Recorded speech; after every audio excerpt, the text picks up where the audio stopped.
interview clip from the Hagmann report with John Moore about the dangerous times we live in. And police and all this. In the last week, there was a young woman. She had we believe to be her child, about a 4-year-old child with her.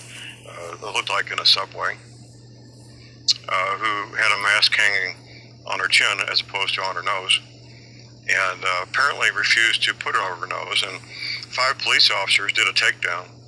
Now, this is a young woman of childbearing age, obviously. She easily could have been a month or pregnant and not be showing, as we say. What these 5 guys, and they easily could be football players. I mean, these are big, tough New York City police officers. They did a takedown similar to the way you would do a takedown of a bank robber. And she could have caused injury to her, dislocated arms, dislocated elbows or shoulder. If she had been pregnant, could have caused miscarriage, simply because this woman was not wearing her mask in the way they thought she should be wearing a mask. Now, in the time since, there's been Mayor de Blasio says he's changed the policy of what happens if you do not wear a mask properly. And it's, for grown men to treat a woman of childbearing age who's not following an edict, it's not a law, to their satisfaction, to treat her and do a takedown. And the video is easy to find.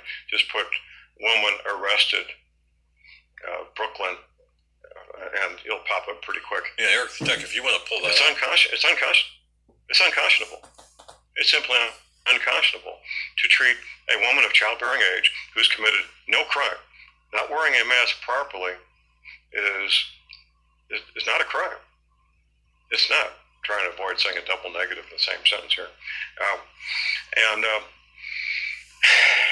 You are so proper. You are so proper. I thank you. You bring in class to the show. Thank you for that. But you're welcome, sir. But I can imagine. I've known a lot of cops. I've known hundreds of police officers over the years. These 5 men, when they get back to the station house, what the other cops are going to say to them? Boy, you did a good job taking down that young mother. Making fun of the other officers, humiliating the other officers, telling them that they were complete idiots for doing what they did. That's what happened when they got back to the end of their shift. I'm sure that's what happened. Because I know cops, and I know that the majority of men are honorable, and they would not engage in such activity to do a takedown like that of a woman who had committed no crime. John, wearing a mask, I'd love to believe you. It's not a crime. My brother, I'd love to believe you, but I interviewed and spoke with, outside of this show, Frank Serpico, and I know that was back in the 70s. I know it's back in the 70s. Well, now I'm going to separate the two. And, in fact, that movie that Pacino played Serpico, that caused me to buy my Browning High Power, which I carried on duty many, many times. Hundreds of times. Serpico carried a Browning High Power. I think it was good enough for me. But Serpico was looking into corruption involving money changing hands in St. Louis. New York City police officers. Yeah, apples and oranges, I guess. Yeah, and that's, of course, that happened, and it most likely still happened. That's just the nature of big city police departments.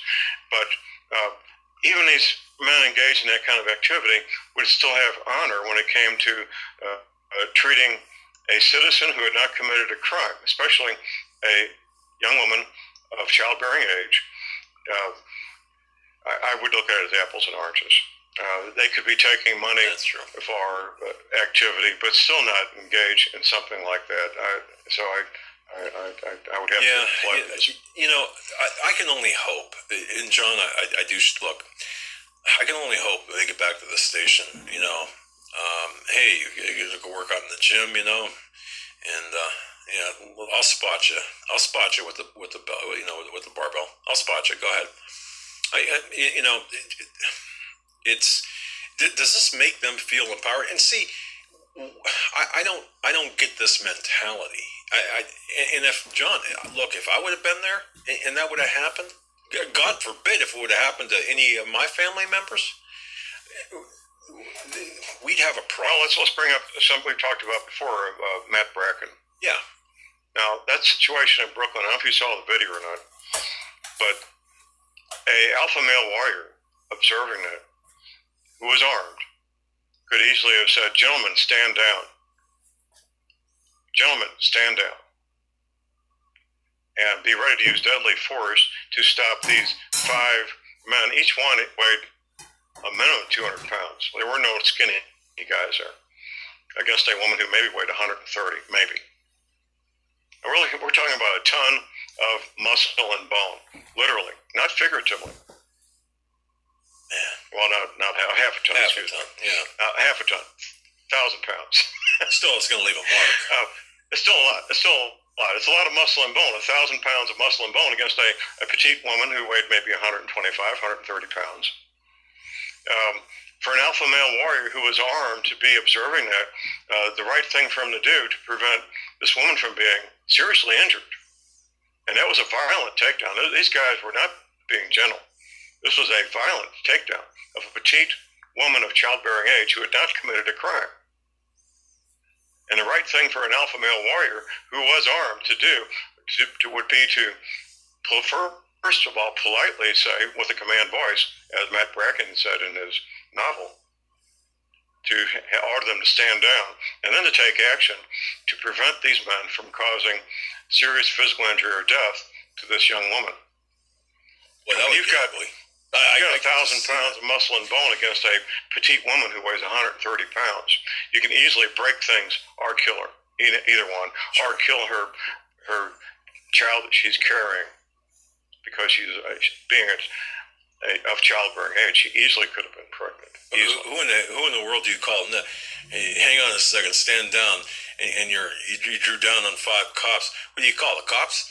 I mean, seriously, you better call them. You better have your attorney on speed dial, and maybe the paramedics. I don't know, but see, John, where are the men in this country? Where are they? Not on that train or whatever, wherever that was? No, it looked like a subway station to me. It had that look. And obviously I can't answer where the men were. Because I'll tell you something, you're right, we do, that would be the way to handle it. And if enough, and see, here's the other thing too. You get cops going in, and this happened in Canada. Look, I understand that we've got Canadian listeners, but still, you get Canadians going to a house and rip out 2 people from a house for essentially what were thought crimes, and that was the 3rd video. Again, that appeared on Band.video, video, but it was for something that happened the previous night. But we don't even have to go there. We can see what's happening here, like you mentioned. You can see when people don't social distance. How they're being arrested. And that's just a clip of what the surveillance police state is like. Ever since the internet, this crackdown has gotten worse too. And most individuals who've ever had experiences with law enforcement, when it comes to a young woman who wouldn't, I guess, follow command, more or less, she ended up getting beat up by the police. And I think that's one of the things that people are afraid of, is that tyranny is like this. And there's going to be a little bit more to this discussion. I'm going to leave the link. As you know, anyone who's ever been a victim of a violent crime, keep your police report nearby and report it over to victims of violent crime so that you can get help. They have to account for these crimes. There has to be accountability in every way. And even in law enforcement, with law enforcement issues like this, accountability is a reality. So click the link below and watch the rest of the Hagmann report there below.